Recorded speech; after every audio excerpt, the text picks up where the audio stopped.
HighBridge, a division of Recorded Books, presents Happy Together, Thriving as a Same-Sex Couple in Your Family, Workplace, and Community by Sharon S. Rostowski, Ph.D., and Ellen D. Riggle, Ph.D.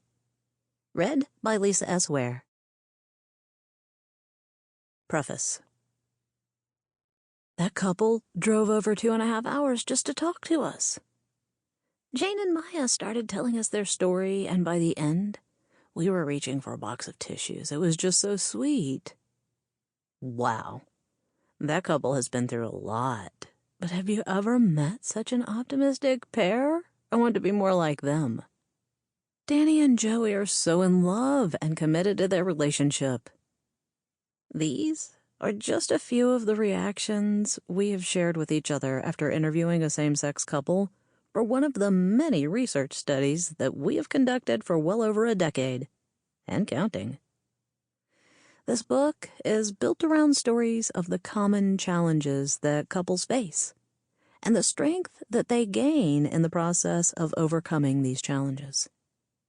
These stories have enriched our professional lives as academics and scholars, and have provided inspiration for our personal life as a same-sex couple. It has been a privilege to hear each couple's story. Same-sex couples face some very real challenges in a society that still stigmatizes us for who we love. This cultural stigma touches all of us in one way or another. Yet as couples interact with each other and with us, we are informed and touched by the satisfaction and fulfillment that they find in their everyday lives as a couple.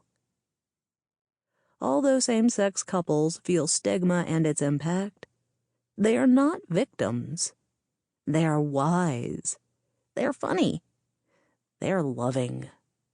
They are hard-working couples leading lives of meaning and purpose in their families, workplaces, neighborhoods, and communities. They are our role models. As we illustrate in this book, same-sex couples find many positive, life-affirming ways to cope with and even transform the minority stress that they experience. They act with self-determination, creating happy, satisfying lives and relationships. We live in a fast-changing social, cultural, and political landscape. During the course of our studies, many states passed laws and constitutional amendments barring the recognition of same-sex relationships and marriages. Now, a growing number of states have begun to recognize the civil marriages of same-sex couples, and the federal government has extended recognition to all couples who are married. More and more people, from high-profile celebrities and sports stars to regular everyday folks, talk about their same-sex partner or spouse. Yet, until our society is no longer structured to sustain heterosexism, same-sex couples will not be entirely free of minority stress and the challenges that it brings. Clearly, our wish is for all couples and their relationships to be treated with respect and dignity. We strive toward a minority stress-free future. A future of full equality for all couples and their families. We offer this book as a resource for same-sex couples whose goals include creating and maintaining a happy, satisfying, and fulfilling relationship. The reason some couples drive hours to talk with us is that they are committed to each other and to helping build a better world for everyone. It is our intention to honor their commitment to their love and to social justice by sharing the stories that couples have shared with us about their relationship with each other, their families, and their communities. We are deeply grateful to the many couples who have shared their stories with us. We also acknowledge others who have helped and supported us in the years leading up to the publication of this book.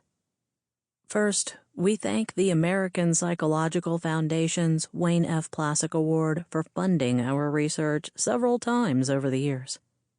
We thank the College of Education, the College of Arts and Sciences, and the Vice President for Research at the University of Kentucky for providing additional funding and support. Mark Frizzello and Phyllis Hoovler spent countless hours meticulously transcribing interviews. Susan Daly, our brilliant librarian, tracked down every obscure title we asked for. Dr. Greg Herrick, Dr. Janice Bowen, and Dr. Bernadette Barton have gifted us with insightful feedback, inspiration, and encouragement. Likewise, we have benefited enormously from our research collaborations with Dr. Kimberly Balsam, Dr. Adam Fingerhut, Dr. Sharon Horn, and Dr. Esther Rothblum. We thank Dr. Dan Walensky, Della Mosley, and Jennifer Cook for commenting on early drafts of sections of this book. Many of the graduate students on our research team, see prismresearch.org, also contributed to the original research studies as interviewers, coders, and co-authors. We are especially indebted to Dr. Kathleen Ritter and Dr. Glenda Russell for their substantial feedback and many helpful suggestions that improved every aspect of this final product. We are also grateful to the people at APA Books, and especially to Susan Herman, our development editor, and Nikki Seifert, our copy editor, for all of their help in making our academic writing more accessible. Finally, we thank our own family, Brett, Lane, Matt, Phyllis, Mom, and Rhea, and our many friends. You inspire us and keep us smiling with gratitude. Introduction. Same-sex couples can and do have stable, committed, satisfying relationships. In every healthy, long-term, intimate relationship, whether same-sex or different sex, partners need to develop good relationship skills and social support. In fact, same-sex and different-sex couples' relationships are more alike than different. There is one key difference, however. Unlike different-sex couples, same-sex couples face stigma, prejudice, and discrimination because of their same-sex attraction, their relationships, and the families they create.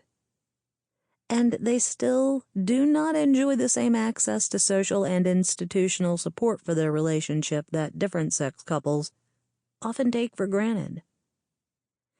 These challenges, taken together, can cause a lot of stress, which we refer to as minority stress throughout this book. Same-sex couples need to learn positive coping skills and strategies so that they can meet the challenges of minority stress and thrive. Why we wrote this book. Despite the unique challenges they face, same-sex couples have very few resources they can turn to. No one is more surprised by this fact than us. After all, the general alarm and anxiety about the fragility and instability of different-sex couples' relationships is palpable. A quick check of the self-help aisle at our local bookstore reveals titles that promise the 4 keys, 8 conversations, 7 habits, 5 lessons, or, our favorite, 12 hours to a happy, satisfying, loving, divorce-proof marriage. Search couple relationships on the internet, and you will find millions of links to websites, blogs, advice columns, books, workshops, weekend retreats, and a myriad of other resources. The vast majority of these available resources, however, are written for different sex couples.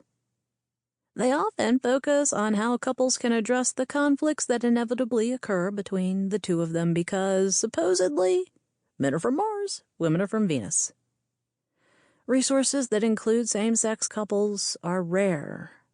Even more uncommon is any discussion of the effects of minority stress on same-sex couple relationships. We wrote this book to fill that gap. Same-sex couples should not have to translate books written for different-sex couple relationships to make them applicable. Instead, they deserve resources in which they can recognize themselves and their unique experiences. They deserve a book that addresses their specific needs. We want same-sex couples to have access to custom-made tools that they can use to help their relationships thrive. Therefore, in this book, we A. illustrate how minority stress shows up in the everyday lives of real same-sex couples, B. help couples recognize and label their own experiences of minority stress, and C. offer a rich variety of suggestions and activities that will help couples positively cope and ultimately flourish. This book is based on the research that we have conducted for more than a decade on same-sex couples, minority stress, and positive lesbian, gay, bisexual, transgender, and/or queer LGBTQ identity. As part of our research program, prismresearch.org, we have interviewed more than 150 same-sex couples face-to-face about their relationships and their life experiences. We have also surveyed thousands of LGBTQ people, many in same-sex partnerships. Many of the stories that couples have shared with us, the challenges they face, and the strategies that they have used to cope with minority stress are featured in the chapters that follow. Many couples we have interviewed shared their stories of successfully coping with minority stress. In this book, you will hear many inspiring examples of resilience that illustrate how couples can address the minority stress in their lives in positive ways. In every chapter, we build on the positive strategies that couples use and suggest others that can be helpful. You will hear many examples of how you can build on your own strengths as a couple to create strategies that will work for you. You will find guidance for setting appropriate boundaries with others, using appropriately assertive communication skills, and creating positive social support in your family, workplace, and community. When we use positive strategies such as these, we begin to change our environment, making it a healthier place for us and for everyone else, too. Who should utilize this book? This book is written primarily for same-sex couples, same-sex partnered individuals, and individuals who identify themselves as lesbian, gay, or bisexual. We think the book also presents information and resources for individuals who identify as transgender or queer. So, where appropriate, we use LGBTQ to signify this broad application. Because we, the authors, are also members of this group, we do not hesitate to use the words we and our as we talk to our primary audience of other same-sex couples and LGBTQ-identified individuals. We want to explicitly join with our audience on a personal level, in solidarity and support for the joys and challenges that we all experience. Although we recognize that not all close, committed relationships are pairs of individuals, we wrote this book with same-sex couples and committed relationships in mind. Individuals in other forms of relationships may also benefit from these examples and activities. Different sex couples might even pick up a pointer or two to enhance their own relationships. Same-sex couples are a very diverse group, made up of individuals with endless combinations of complex, intersecting identities and characteristics that cannot all be adequately illustrated in one book such as this one. For this reason, we keep our focus on the minority stress experiences unique to being perceived as a same-sex couple. Unless it is directly relevant, we do not highlight or make assumptions about the other identities of individuals in the stories. For example, we do not label a specific couple member as identifying as bisexual or transgender, or as a person with a disability, unless that individual identity is directly pertinent to the minority stress that the same-sex couple is experiencing together. Our hope is that you will use the exercises in the book to reflect on how your own complex identities, personalities, histories, and social circumstances shape your unique experiences as a couple.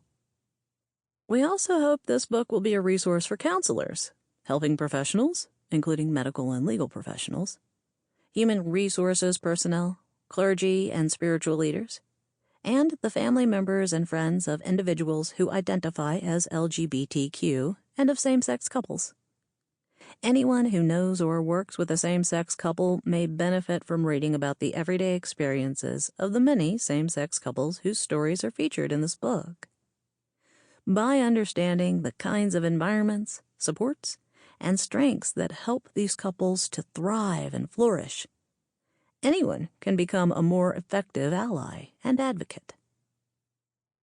How minority stress affects same-sex couples. Most same-sex couples experience some form of minority stress, a concept that describes the unique chronic stress experienced by people who are perceived to belong to a stigmatized social group. Minority stress is over and above the typical stressors that anyone might experience, such as the stress of driving home in rush hour traffic, or the stress of trying to balance a bank account so one can pay his or her bills. Minority stress includes A. Experiences of prejudice or discrimination. B. Anticipation and fear of rejection. C. Decisions about when to conceal or disclose our identity. D. Negative feelings we have internalized about our identity. And E.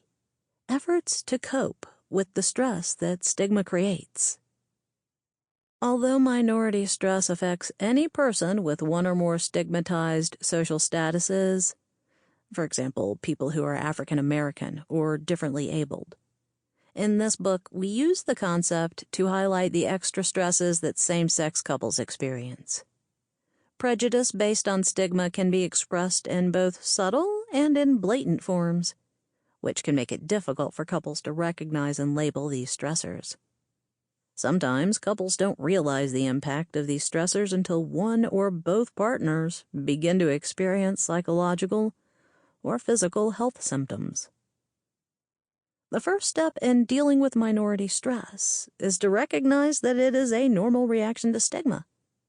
When we understand that stigma is at the root of the minority stress that we experience, we can begin to gain new insights and a new perspective into its effects on our daily lives as individuals and as a couple. These insights can help us transform stigma into an opportunity for positive growth. As we say many times in this book, the problem is stigma. Same-sex couples are not the problem and are not to blame for minority stress. Stigma is toxic and must be eliminated for all families to have the opportunity to thrive. Stigma is perpetuated by a culture that supports different-sex couples while devaluing or excluding same-sex couples from the same support systems. In the United States, and in other countries around the world, people grow up in a social system that supports heterosexual privilege, which is the unquestioned acceptance of heterosexuality as normal, natural, and expected. Teaching people that same-sex relationships, non-heterosexual, are inferior to different-sex relationships, heterosexual, and creating policies and stereotypes that support this belief is called heterosexism. Minority stress, as experienced by same-sex couples and people who identify as LGBTQ, results from living in a heterosexist society that privileges heterosexual identity and devalues non-heterosexual identities. When we live in a toxic environment that is discriminatory or even dangerous, we have to find ways to cope. Our efforts to cope with these stressors can add more stress. Finding and using positive coping strategies to deal with minority stress is essential to our health and happiness as individuals and as a couple. To help you begin to recognize and reflect on the minority stressors in your own lives, in each section of the book, we describe common minority stress experiences that couples encounter in different social contexts. The contexts that we focus on are our family of origin, our family of creation, religious institutions, the workplace, our communities, and laws and policies that affect us. We suggest a variety of positive coping strategies that couples can use to overcome minority stress and strengthen their relationship in each of these contexts. The stories and activities in this book offer insights and practical ideas to empower couples with new understandings and new tools for dealing with stigma and the minority stress that it creates. How walking the dog becomes minority stress. Imagine Sean and Jake, a 30-something couple who live in a quiet, tree-lined neighborhood. One Saturday morning, while walking their dog, they hear someone yelling insulting remarks about gay people. Sean and Jake ask each other, "Did he intend for us to hear that?" They aren't sure. They seemingly forget about the incident and continue their day, going to a movie, having dinner with friends, and picking up groceries on the way home. The next evening, as they walk their dog to the park, Sean and Jake find themselves avoiding touching. Later, they wonder out loud if they should take their rainbow bumper sticker off their car. Over the coming weeks, they start to pay close attention to the smallest indications that their neighbors might be politically or religiously conservative, assuming that this knowledge would tell them whether their neighbors accept them or not. Sean and Jake become hypervigilant and preoccupied with concerns about their neighbors' perceptions of them. These thoughts trigger internalized stigma. Specifically, they worry that perhaps they brought this incident on themselves somehow by being too gay. They find themselves fearing that other neighbors and people in their community may reject them if they are honest and open about their relationship. Their anxiety starts to feed upon itself. The more they hide their relationship, the more isolated and alone they feel in their own community. The more isolated, alone, and shamed they feel, the more they fear rejection, and the more they hide. Their isolation makes them feel even more safe and guarded. They increasingly perceive that disclosing their relationship is risky and dangerous. Sean and Jake are experiencing the minority stress process. First, Sean and Jake experience prejudice, the loud derogatory remarks. Second, they react by becoming self-conscious and hypervigilant as a way to anticipate rejection or other prejudicial events. Third, they start to conceal their relationship. They stop touching in public. Fourth, negative feelings about being gay that they learned as children are triggered, internalized stigma, which makes them even more anxious and fearful. Finally, they cope by isolating themselves in their own neighborhood. Many times, same-sex couples fail to notice the extent to which they are caught in a cycle of minority stress. They become accustomed to these experiences and acclimated to the stress that they feel. Sean and Jake, for instance, may not realize how much effort they expend speculating about what their neighbors think of them. They may not realize that their isolation is harming their relationship as a couple. They may blame each other instead of focusing the blame on the real source of the problem, stigma. They need to interrupt this cycle. How couples can deal effectively with minority stress and thrive. Same-sex couples, such as Sean and Jake, can benefit enormously from learning how to recognize and positively cope with minority stress. Creating a positive identity as a same-sex couple involves actively thinking about social expectations and reimagining our lives in new creative ways. Doing so can help us replace negative ideas with positive ones. Our thoughts are just thoughts, and it is entirely possible to replace unhelpful and problematic thoughts with more helpful and supportive ones. Sean and Jake can also learn skills and strategies for building emotional closeness in their relationship. Using good communication skills with our partner helps us to recognize and identify minority stressors. Communicating effectively can also help us explore how our current coping strategies may be adaptive, but ultimately unhelpful. This is the first step toward adopting new, more positive coping strategies that will be healthy and helpful over the long term. Couples such as Sean and Jake can benefit from social support in their families and communities. Creating social support for our relationship is another important coping strategy. Cultivating a network of friends and allies around us helps us have a sense of belonging and a safe space where we can get support for our relationship as we deal with the outside pressures that create stress in our lives. Couples need to practice prizing their relationship and asserting appropriate boundaries when others devalue them. They also need to learn ways to trust their partnership in the face of life's challenges. All of these strengths and skills take practice. Welcoming people into our lives who validate and celebrate our couple relationship can help us as we practice our skill.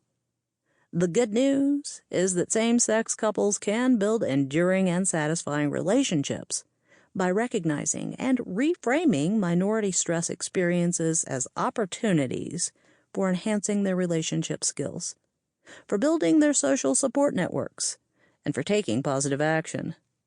In this book, we suggest specific activities that can help couples to better understand and manage the minority stress in their lives. A satisfying relationship is good for our mental and physical health. A strong, loving relationship makes us more confident, more resilient, and better able to cope with life's challenges. Solidifying a loving partnership can make a positive difference in the physical and psychological health and well-being of couple members. To do this, we need the appropriate resources, tools, and skills to nurture our relationship. How to use this book. We have organized the book into 6 parts, each devoted to one important environmental context: our family of origin, our family of creation, our religious community, our workplace, our neighborhoods and local communities, and laws and policies. Each part of the book includes several chapters. Each chapter focuses on one minority stressor, which is illustrated with stories about real same-sex couples. These stories are composites of many similar stories that we have heard in our interviews. All the names, of course, have been changed, and the details of the stories have been modified to obscure individual identities. So if you think you recognize someone, that's probably because these minority stress stories are still all too common. Although we focus on one minority stressor in each chapter, remember that all of the minority stressors are highly interrelated, as demonstrated previously with Sean and Jake. Internalized stigma, for instance, may make us anticipate rejection, and thus hesitant to disclose our same-sex relationship. Because these minority stressors are related to each other, you will notice overlap between the topics in the chapters. Life is often complicated, and so is minority stress. In each chapter, we ask couples to do a pause and reflect activity in which they think about their own experiences. These activities are intended to increase couples' awareness of their own unique life experiences. Often, couples benefit from simply stopping, thinking, and talking together about their experiences and what these experiences mean for them. Talking to each other about your experiences and how they impact your relationship can enhance the intimacy in your relationship and keep you strongly aligned as you collaborate to create a meaningful and joyful life together. Don't limit your conversations to just each other, though. It is very important that couples have meaningful connections outside their own relationship. Have some friends over for coffee and get their take on the challenges and opportunities they have experienced. At the end of each chapter, we suggest a guided activity to help you turn your insights into action. We hope to give you some new ways of thinking about your relationship and some new tools for managing stress and promoting well-being. Ultimately, we want to help you to mobilize your strengths, resources, and skills, and use these to protect your well-being. Sample complete. Ready to continue?